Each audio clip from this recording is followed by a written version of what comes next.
Hyderabad Gachibowli Wipro junction లో tipper బీభత్సం సృష్టించింది. గచ్చిబౌలి నుంచి విప్రో జంక్షన్ వైపు వెళుతున్న టిప్పర్ కు బ్రేకులు ఫెయిల్ కావడంతో సిగ్నల్ దగ్గర ఆగి ఉన్న వాహనాలను ఢీకొట్టింది. ఈ ఘటనలో 14 కార్లు, ఓ వాటర్ ట్యాంకర్, మరో ఇసుక లారీ ధ్వంసమయ్యాయి.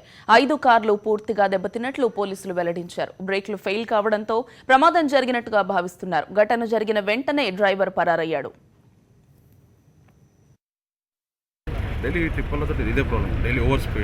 డ్రైవర్లు ఎక్స్పీరియన్స్ లేదు, ఎక్స్పీరియన్స్ లేని వాళ్ళు, డ్రైవర్ లైసెన్స్ లేని వాళ్ళు వెహికల్ రన్ చేస్తుంటారు. ఓవర్ స్పీడ్కి అసలు లిమిట్ అనేదే లేదు. యాక్చువల్లీ ఈ రోడ్లో తరచుగా అయితేనే ఉన్నాయి. ఇదైతే యాక్చువల్లీ బ్రేక్ వచ్చింది రాలేదు తెలియదు. ఆ వయసు కూడా డ్రైవర్కి లైసెన్స్ ఎలిజిబిలిటీ లేని అబ్బాయి నడిపించడం తెలిసింది.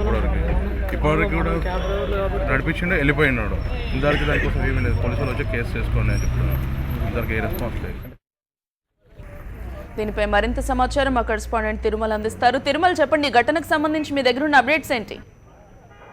గౌతమి, రాత్రి సుమారు 11:30-12 గంటల ప్రాంతంలో గచ్చిబౌలి విప్రో జంక్షన్ వద్ద ఒక టిప్పరు బ్రేకులు ఫెయిల్ అయ్యి రోడ్డుపైన బీభత్సం వచ్చింది. అయితే మొదటగా ఒక కారును ఢీకోవడంతో అతివేగంగా ఒక కారుని ఢీకోవడంతో ఆ కారు వెళ్ళి మరో కారును అలా 15 కార్ల వరకు ఢీకోవడం జరిగింది. అయితే ఈ ప్రమాదంలో ఎటువంటి ఆస్తి నష్టం, ఎటువంటి ప్రాణ నష్టం జరిగినప్పటికీ కూడా భారీగా వాహనాలు ధ్వంసమైనాయి. అయితే దీనిపైన కూడా పోలీసులు కేసు నమోదు చేసుకున్నారు. అయితే టిప్పర్ నడుపుతున్న సమయంలో టిప్పర్ డ్రైవర్ మధ్యలో ఉన్నదా లేదా సాధారణ స్థితిలో ఉన్న దానిపైన కూడా పోలీసులు విచారణ జరుపుతున్నారు.